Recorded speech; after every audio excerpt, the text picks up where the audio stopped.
हरिः ओम्।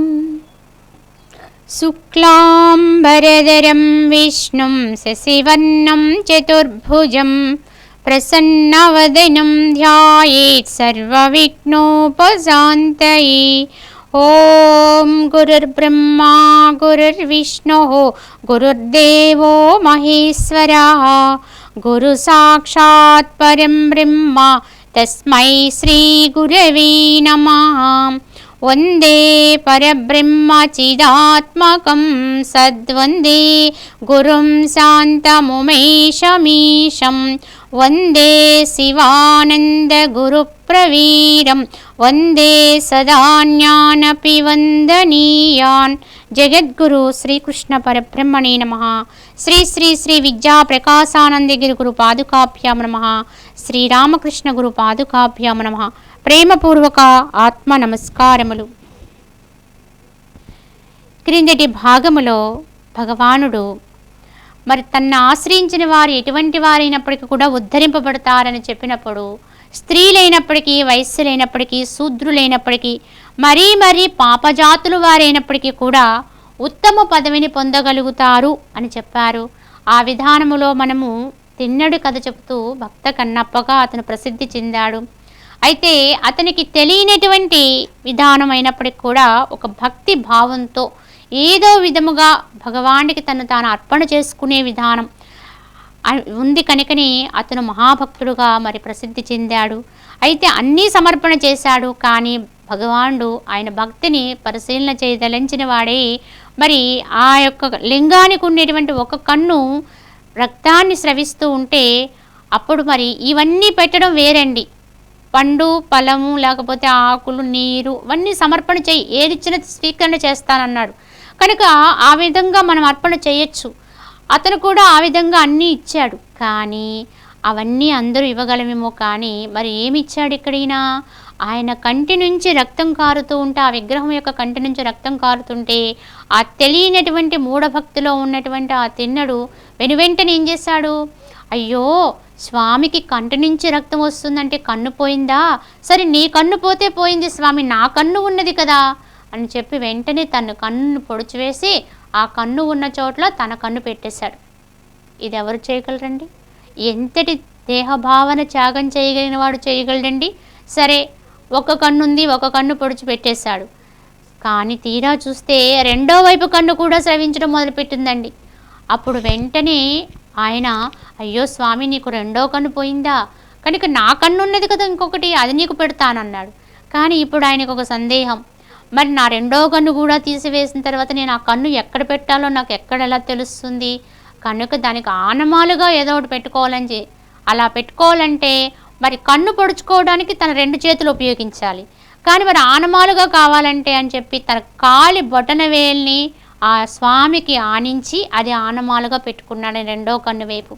మరి ఇది అపరాధము కాదండి, కాలుతో దేవుణ్ణి తనడం అపరాధము కదా అంటే, అన్నీ తెలిసిన జ్ఞానికి, అన్నీ తెలిసినటువంటి వాడికి, విధానాలన్నీ తెలిసిన వాడికి దోషాలన్నీ తెలుస్తాయి. కానీ అక్కడ విధానమే తెలియదు, ఆయనకి భక్తి ఒకటే తెలుసు. ఏదో విధంగా భగవంతుడికి ఆయనకి ఎక్కడా కూడా ఏమీ కూడా ఆయనకి మరి దుఃఖము అంటే భగవంతుడికి దుఃఖము లేదు. అయినప్పటికీ కూడా తిన్నడు అనుకుంటున్నాడు ఆయన కన్నప్ప భక్తితో, ఆయనకి ఎక్కడో ఏదో అయ్యింది అందుకే కన్ను వర్షిస్తుంది అనుకుంటాడు. కనుక ఆయనకి ఏ లోపము రాకూడదనుకున్నాడు. అందుకే తన కన్నులు ఒకటి కాదు రెండోది కూడా ఇవ్వడానికి సిద్ధపడిపోయాడు. ఆనమాలుగా పెట్టడానికి తన కాళ్ళ బొటన వేలును ఆనించి మరి తన కన్ను తీసి పెట్టేశాడు. వెంటనే ఆయనకు దైవ దర్శనం అయిపోయిందని చెప్తారు. ఆయన మహాప్రసిద్ధి చెందాడు. ఆయనే భక్త కన్నప్ప అని చెప్తారు. ఆయనకు ఆలయమే కట్టించారు. మరి ఇదంతా కూడా చరిత్రలో మరి మనకి పురాణాలు అందించిన గాథలే. కానీ అన్ని విధానాల్లో మనం తెలుసుకోవాల్సింది కథాంశము కాదు, ఆ కథల్లో ఉండే అంతరార్థాన్ని గుర్తించాలి. ఇంతకీ భక్త కన్నప్ప ఎక్కడున్నాడండి అంటే యథార్థంగా ఆలోచిస్తే మనలోనే ఉన్నాడు. అంటే మనలో ఉండే మనసే అక్కడ తిన్నడు. ఆ కన్నప్పకి ఎంత భక్తి ఉందో ఈ మనసుకి అంత అర్పణ భావన ఉండాలి. భగవంతుని కొరకు కైంకర్యం అవటానికి అంత సిద్ధత్వం ఉండాలి. ఏమిటి అంటే ఏమర్పిస్తావు నువ్వు పరమాత్మ కంటే? ఏదైనా అర్పించటానికి సంసిద్ధుడై ఉండాలి భక్తుడు. చివరికి మరి తన కన్నుల్ని పొడిచి ఆయన ఇచ్చాడు అంటే అక్కడ అర్థం ఏంటంటే దేహం అనే భావాన్ని త్యాగం చేశాడు ఆయన. నేను శరీరం అనేటువంటి భావాన్ని త్యాగం చేయగలిగాడు కనుకనే ఆలోచన లేకుండా తన కన్నులను తీయగలిగాడు ఆయన. ఇది ఎవరికి సాధ్యమండి అంటే అది కేవలము అంతటి పరాభక్తితో భక్తిభావంతో ఆ భక్తిలో తన్మయమైన వాడికి సాధ్యమవుతుంది. భగవంతుని పట్ల అంత ప్రేమ ఉన్నవాడికి సాధ్యమవుతుంది. కనుక అటువంటి ఆ కన్నప్ప లాంటి భక్తిని, అటువంటి కన్నప్ప లాంటి మనస్సుని పెంచుకుని నీలో ఉండేటువంటి భగవన్ మార్గాన్ని తిన్నగా చేసుకోమని చెప్పడమే అక్కడ తిన్నడు అనే పదానికి అర్థం. చెప్పాలంటే భగవంతుని చేరుకోవడానికి మార్గము మనమే సుగమం చేసుకోవాలి. అది యోగం ద్వారా లేదా జ్ఞానము ద్వారా ఏదో విధంగా పరమాత్మను చేరుకునే మార్గం ఎప్పుడు కూడా తిన్నగానే ఉండాలి. ఆ తిన్నని మార్గమే అక్కడ తిన్నడు. అది తిన్నగా ఉంటే తిన్నడు పొందినటువంటి ఆ పరమానందాన్ని ఎవరైనా అందుకోవచ్చు. కనుక నువ్వు తిన్నడుగా ఉండు, తిన్నంగా ఉండు అని చెప్పడమే అక్కడ తిన్నడు అనే పదానికి అర్థం. కానీ ఈ విధంగా మనం తరింప చేసుకోవడానికి మార్గాన్ని మనమే వెతుక్కోవాలి, ఎంచుకోవాలి. అయితే ఇక్కడ పరమాత్మ చెప్తున్నారు, స్త్రీ అయినా, వైశ్యుడైనా, శూద్రుడైనా, చండాలుడైనా ఎవరైనప్పటికీ కూడా నన్ను భక్తితో కనుక నన్ను ఆశ్రయించినట్లయితే వాళ్ళు ఉత్తమమైన స్థితినే పొందగలరు అని చెప్పారు. దీన్ని బట్టి పరమాత్మ ఇచ్చిన అభయపదం ఇది. అభయం మనకి అంటే నీకు భయము లేదు, నువ్వు యథేచ్ఛగా నీ మనసు నాకు అర్పణ చెయ్యి, నువ్వు ఎవరివి ఏమిటనేది కాదని. ఇంతకుముందు మనం ఎవరమైనా మనం కించపరుచుకోకుండా ఈ భగవంతుడు ఇచ్చినటువంటి ఈ అవకాశాన్ని మనం ఉపయోగించుకున్నటువంటి వాళ్ళమే. చక్కగా మనం సద్వినియోగం చేసుకుని ఇప్పటి నుంచైనా సరే మనం సంపూర్ణముగా భగవత్ కైంకర్యానికి అర్పితం అవుదాము అని చెప్పి భావించి తరించడానికి మనమే పునాదులు వేసుకుంటూ ఉండాలి. అయితే భగవానుడు మరికొంత చెబుతూ, కిం పునర్బ్రాహ్మణాః పుణ్యా భక్తా రాజర్షయస్తదా అనిత్యమసుఖం లోకం ఇమం ప్రాప్య భజస్వ మాం. ఈ విధంగా ఉండగా పుణ్యాత్ములైనటువంటి బ్రాహ్మణులు భక్తులకు రాజర్షుల గురించి చెప్పనేలా. క్షణికమును దుఃఖమయమైనటువంటి ప్రపంచమున పుట్టిన నీవు నన్ను సేవించి కృతకృత్యుడు కమ్ము అర్జున అన్నారు. ఇక్కడ భగవాన్ చెప్తున్నాడు, అంటే నన్ను సేవించి నాకు అర్పించినటువంటి వారు, నన్ను ఆశ్రయించినటువంటి వారు స్త్రీలు, ఎలానే వైశ్యులు, శూద్రులు కాకుండా ఇంకా అధమమైన జాతుల వారు కూడా తరించిపోయి ధన్యత్వాన్ని పొందుతూ ఉండా, ఇంకా పుణ్యాత్ములైనటువంటి బ్రాహ్మణులు, రాజర్షుల విషయం గురించి వేరుగా చెప్పడం ఎందుకు అంటే వారు తప్పకుండా నన్ను చేరుకోగలుగుతారు. బ్రాహ్మణత్వాన్ని పొందినటువంటి వారు పుణ్యాత్ములు అన్నారు ఇక్కడ చూడండి. మరి బ్రాహ్మణత్వమే బ్రహ్మమనందు నిష్ట కలిగి ఉన్నటువంటి వారే బ్రాహ్మణులు. అలాగే జన్మతః బ్రాహ్మణులుగా జన్మించి ఉన్నటువంటి వారు కూడా ఎంతో పుణ్య పరిపక్వత వల్ల వారికి అవకాశం వచ్చి ఉండొచ్చు. కనుక అటువంటి బ్రాహ్మణత్వాన్ని పొందినటువంటి వారు, బ్రహ్మమనందు భావన కలిగినటువంటి వారు, రాజులుగా పుట్టి రాజర్షులైనటువంటి వారు అంటే ఋషిత్వాన్ని పొందిన రాజులే రాజర్షులవుతారు. తమ ఇంద్రియాలని, మనసుని వశములో ఉంచుకోవడమే ఋషిత్వము. ఆ విధంగా ఉన్నటువంటి రాజర్షులు వారి విషయమై వేరుగా చెప్పనేలా వారు తప్పక పరమపదాన్ని అందుకోగలుగుతారు, పరమశాంతిని పొందగలుగుతారని చెబుతూ, ఓ అర్జున, కావున ఈ విధంగా తెలుసుకుని క్షణికమును దుఃఖమయము అయినటువంటి ప్రపంచమున పుట్టిన నీవు నన్ను సేవించి కృతకృత్యుడు కమ్ము అన్నారు. ఇక్కడ అర్జునుడికి ఇదితో చెప్పారనుకుంటున్నాం. అందరి యొక్క స్థితి ఇట్టిదే. ఎక్కడ పుట్టాం మనము అంటే క్షణికమే, అంటే క్షణకాలములో మాయమైపోయే దాంట్లోనే ఉన్నాం మనం ఇప్పుడు. క్షణికము అంటే క్షణములోనే పోయేటువంటిది, క్షణకాలములోనే ఇది కనిపించేదంతా కూడా కనిపించకుండా అయిపోయే తత్వము కలిగినటువంటిది ఈ క్షణికత్వంతో కూడినటువంటిది. అటువంటి మాయా ప్రపంచంలో ఉన్నాం. అటువంటి క్షణికము మరియు దానిలో ఇంకొక గుణం ఏమిటి, దుఃఖపూరితం. ఈ ప్రపంచం అనేది ఎటువంటిదంటే దుఃఖమయమే. అంతా కూడా మిశ్రమమైనటువంటి సుఖమే తప్ప కేవల సుఖం మాత్రము లేనటువంటిది. ఈ ప్రపంచమంతా కూడా దుఃఖ మిశ్రితమే. అంతా కూడా దుఃఖమే అధిక భాగంగా కలిగినటువంటి ఈ ప్రపంచంలోనే ఉన్నాడు జీవుడు. దీని యందే వ్యవహారం చేస్తున్నాం. కనుక అటువంటి వారందరం కూడా ఈ సత్యాన్ని తెలుసుకుని పరమాత్మ యొక్క ఆశ్రయత్వం వల్లే ఉన్నత తత్వాన్ని పొందగలం అనేటువంటి పరమసత్యాన్ని మనం గుర్తెరింగి ఆ విధంగా మనల్ని మనం అర్పించుకోవడానికి సంసిద్ధులు అవ్వాలి.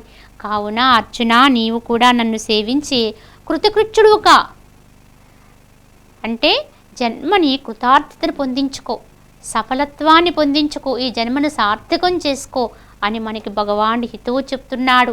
కనుక ఇటువంటి వాక్యముల యందు విశ్వాసం ఉంచినటువంటి వాళ్ళమే, ఎందుకంటే స్వయంగా భగవంతుని యొక్క తత్వంతో కూడినటువంటి పరమాత్మ నోటి వెంట వెలువడినటువంటి వాక్యాలు ఇవి. వాటి యందు విశ్వాసం ఉంచినటువంటి వాళ్ళమే ఎవరమైనప్పటికీ కూడా ఆ పరమాత్మ యొక్క ఆశ్రయత్వములోకి పోయి తదనుగుణంగా వర్తించి మనము తరించగలిగి ఉండాలని గుర్తించగలిగి ఉండాలి. చివరిగా ఈ అధ్యాయాన్ని ముగిస్తూ ఈ భావాన్ని మరొక్కసారి నొక్కి నొక్కి చెబుతూ పరమాత్మ ఇలా చెబుతున్నారు. మన్మనాభవ మద్భక్తో మద్యాజీ మాం నమస్కురు మామే వైశ్యసి యుక్త్వైవం ఆత్మానం మత్పరాయణః. ఏమి చేయమని చెబుతున్నారు అంటే మన్మనాభవ మద్భక్తో అంటే నన్నే చింతింపుము, నన్నే భజింపుము, నన్నే సేవింపుము, నాకే ప్రణమిల్లుము. అన్ని విధములా నన్నే శరణుజొచ్చిన నీవు తప్పక నన్నే పొందగలవు. నసంశయ, ఇందు సందేహమే లేదు.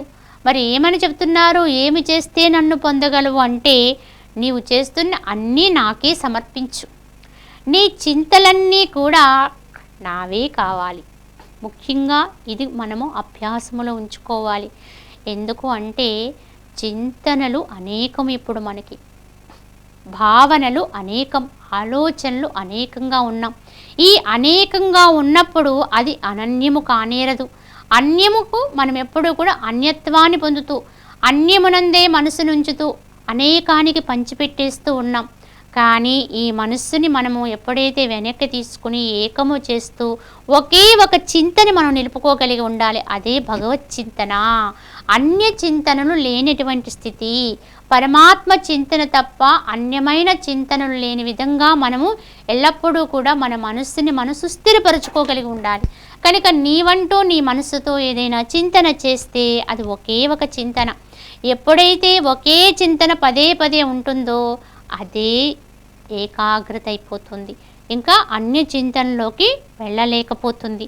కనుక ఆ విధముగా నన్నే చింతింపు, దానికి అనుగుణంగా నా చింతనతోటే ఉంటూ నువ్వు చేస్తున్నటువంటి క్రియలు ఏవైతే ఉంటాయో ఆ క్రియల ద్వారా నన్నే భజింపుము. అంటే ఆ భజింపుము అంటే ఆయన్ని భక్తి చేయటమే. నువ్వు ఏ రకంగా భజించినా, భౌతికములో భజించిన, అంతరములో భజించిన, ప్రార్థన చేసినా, కీర్తించినా, ఏమి చేసినా, స్మరణ చేసినా, ఏది చేసినా భక్తితో చేయటమే ఈ భజింపుము అనే పదానికి అర్థము. ఆ భక్తి భావముతోటి ఏకాగ్రముతోటి మనస్సుని ఆయన యందు సమర్పణ చేస్తూ పరమాత్మ అనేది ఎటువంటిది ఆ తత్వాన్ని గుర్తించుకుని దానికి అర్పణ అవుతూ ఉండాలి. ఎందుకంటే ఇంతకు ముందు మనకి చెప్పిన అన్ని అధ్యాయములందు కూడా భగవంతుని యొక్క తత్వాన్ని మనకి వివరిస్తూనే వచ్చారు. ఆ విధముగా పరమాత్మ యొక్క అనంత తత్వం ఏదైతే ఉందో దాన్ని సదా భజిస్తూ, స్మరిస్తూ, చింతిస్తూ నన్నే సేవింపుము. నిరంతరము అదే భావనతో గడపడమే నిజంగా పరమాత్మ యొక్క సేవ. ఆ భావనతో ఉంటూ నువ్వు ఇహమునందు ఈ దేహాన్ని ఉపయోగించి భగవత్ కర్మాచరణ ఏది చేసినా అది సేవే అవుతుంది. కనుక భావన మాత్రం అలా ఉండాలి. సదా పరమాత్మ భావనలో మనసును నిలిపి ఉంచి భౌతికమునందు ఇహమునందు దేహరీత్యా సత్కర్మానుష్ఠానం జరుగుతూ ఉండాలి. అప్పుడే అది సేవ అవుతుంది. అంతే తప్ప లోపల అంతరములో పరమాత్మ యొక్క భజన లేకుండా, నిరంతరము భక్తి భావన నెలకుండా దేహముతో మాత్రం అహంతో చేయబడి ఏ సత్కర్మాచరణ అయినా సరే అది భజన కాదు, అంటే భగవంతుని సేవించుడు కాదు. కనుక సేవ అంటే కేవలము దేహంతో చేయబడేది సేవ అని మాత్రం అనుకోవద్దు. దేహంతో సేవ చెయ్యాలి, అంతరములో పరమాత్మ యొక్క భావనతో ఉండాలి. అదే భజిస్తూ దాన్నే సేవిస్తూ, సేవ అనే పదానికి ఇంకొక అర్థం కూడా ఉంది.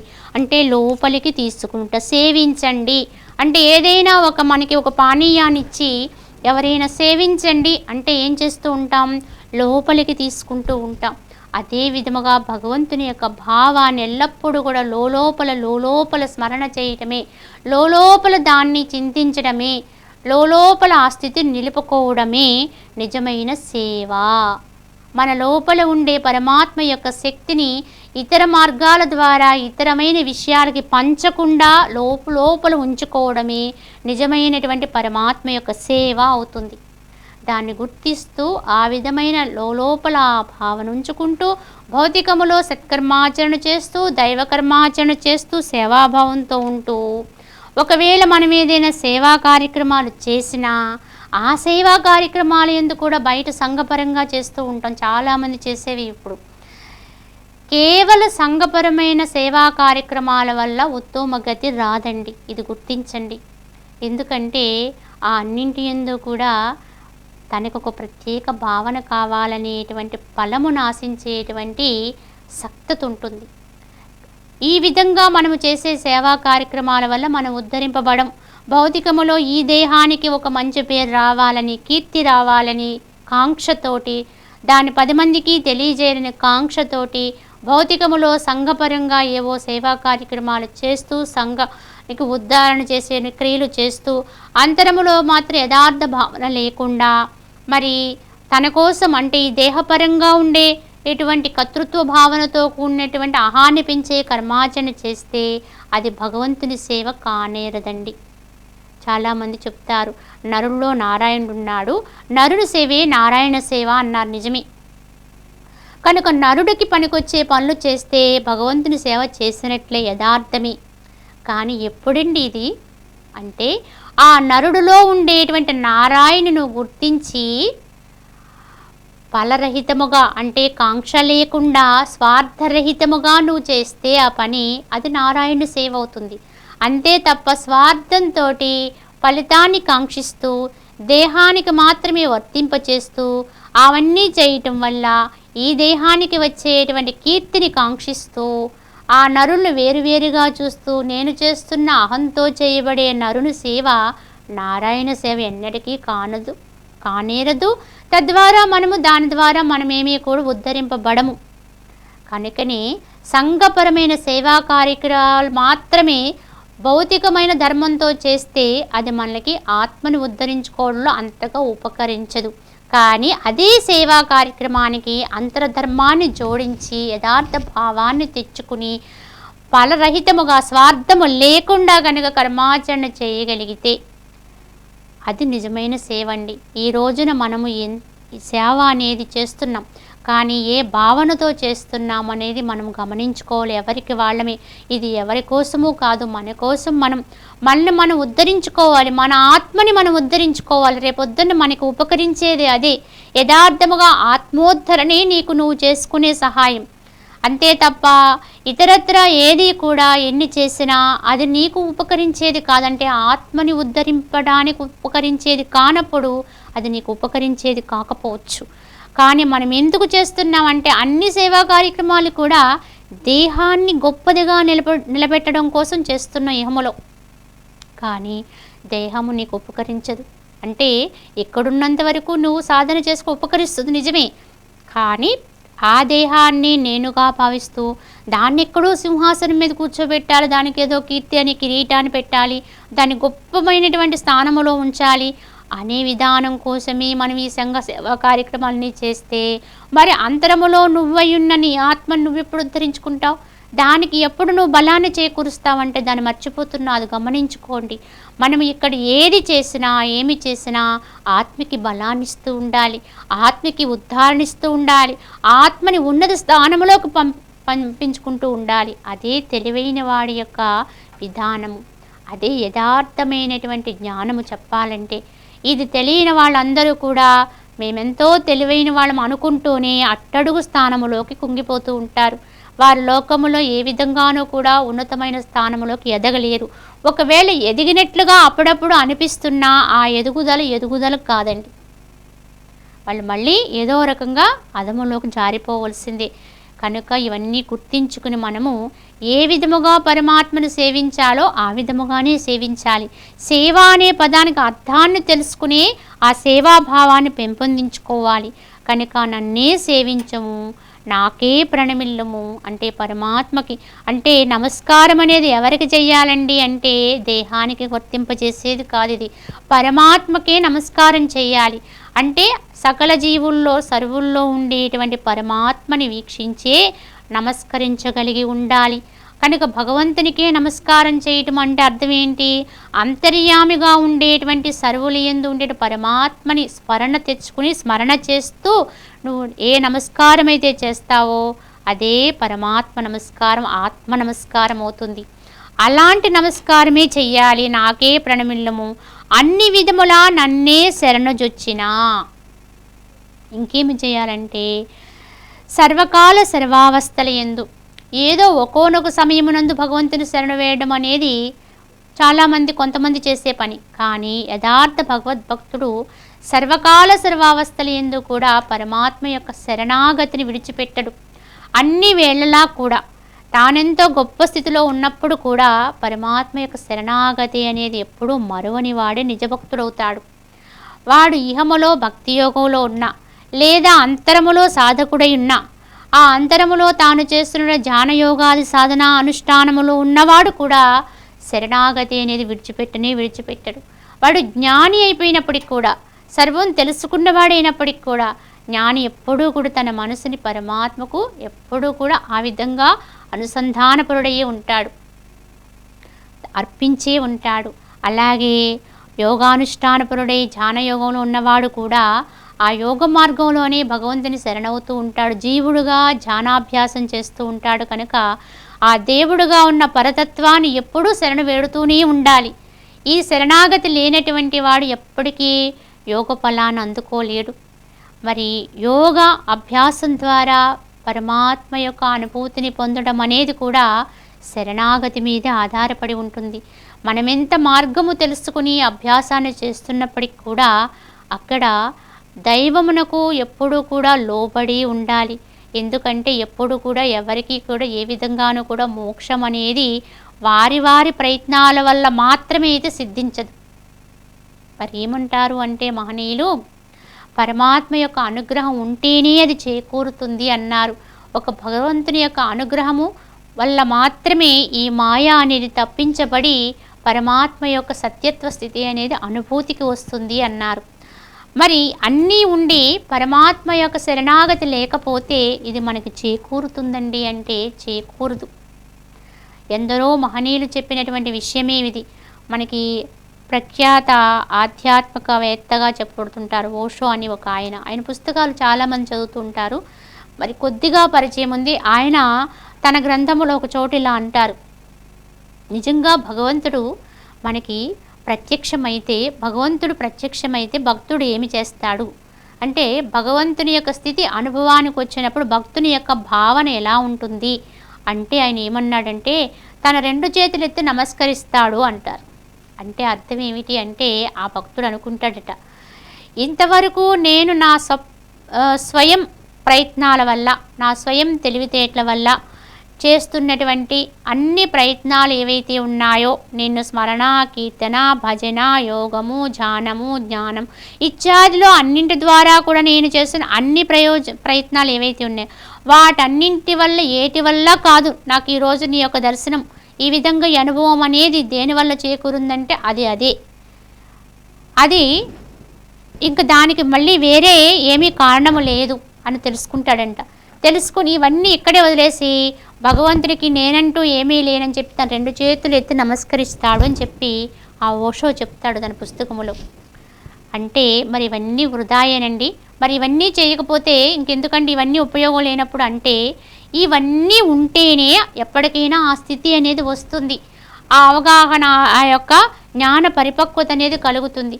ఇవన్నీ ఏమీ చేయని వాడికి ఎప్పటికీ రాదండి అది. కానీ ఇవన్నీ ఉండాలి మెట్లుగా. కానీ చివరికి వెళ్ళేటప్పటికి ఈ మెట్లన్నీ కూడా ఇక్కడే ఉడిగిపోతాయి.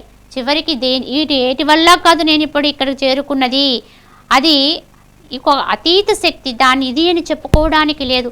అది కేవలము నీ కృప వల్లే, పరమాత్మ యొక్క అనుగ్రహం వల్ల మాత్రమే చేకూరుతుంది అనే పరమ సత్యం అప్పుడు మనకి అర్థమవుతుందట. అయితే అన్ని సాధనా పరంపరలుగా అన్నీ ఉండాలని అన్నారు. కావున ఈ విధంగా పరమాత్మకి సర్వకాల సర్వావస్థల యందు కూడా తను తాను అర్పణ చేసుకుంటూనే ఉండాలి. పరమాత్మని శరణు వేడుతూ ఉంటాడు. అటువంటి వాడు తప్పక మరి ఏమి పొందుతాడంటే వాడు స్వయంగా నన్నే పొందగలుగుతాడు. ఇంక వేరే ఇంకా అది ఇది పొందడానికి ఏమీ లేదు కనుక అటువంటి వాడు ఇంక ఏమీ కోరడు కనుక వాడు ఎల్లప్పుడూ నా ఇందే ఉంటాడు కనుక నన్నే భజిస్తాడు, నన్నే చింతిస్తాడు, నన్నే సేవిస్తూ ఉంటాడు, నాకే ప్రణమిల్లుతూ ఉంటాడు. అటువంటి అన్ని విధములా నన్నే శరణొజొచ్చినటువంటి వాడు తప్పక నన్నే పొందగలుగుతాడు. అర్జున, నీవు కూడా అట్లే ఉండని బోధించారు.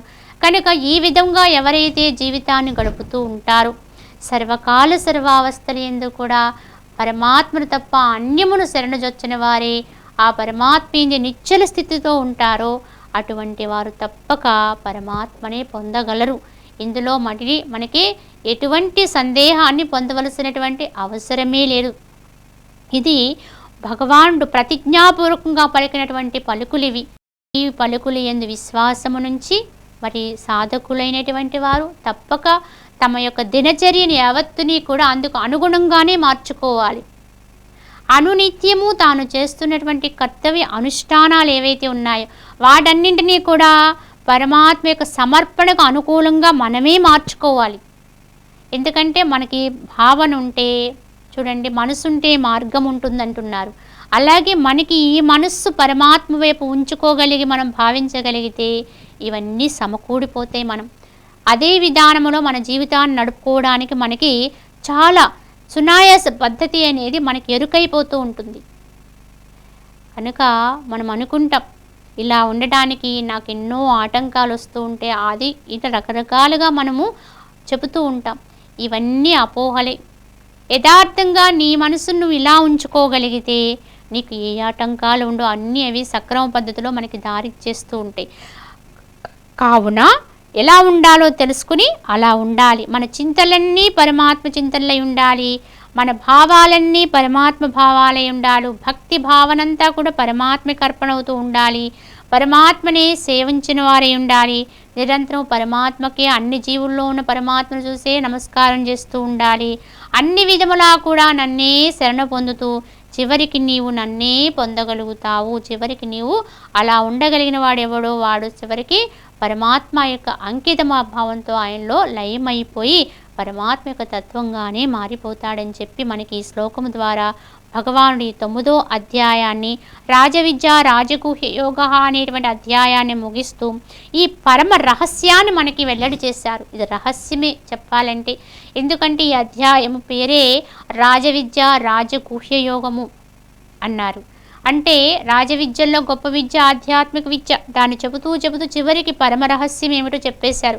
ఇలా ఉండగలిగితే సూక్ష్మంగా చాలా సునాయాస పద్ధతిలో నన్ను నీవు పొందేస్తావు అనేటువంటి రహస్యాన్ని ఇక్కడ వెల్లడి చేస్తూ ఈ అధ్యాయాన్ని పరమాత్మ ముగిస్తూ హరి ఓం తత్సత్ ఇది శ్రీమద్భగవద్గీతాసు ఉపనిషత్సు బ్రహ్మ విద్యాయాం యోగశాస్త్రే శ్రీకృష్ణార్జున సంవాదే రాజవిద్యా రాజగుహ్య యోగో నామ 9వ అనే విధంగా ఈ అధ్యాయాన్ని ముగించారు.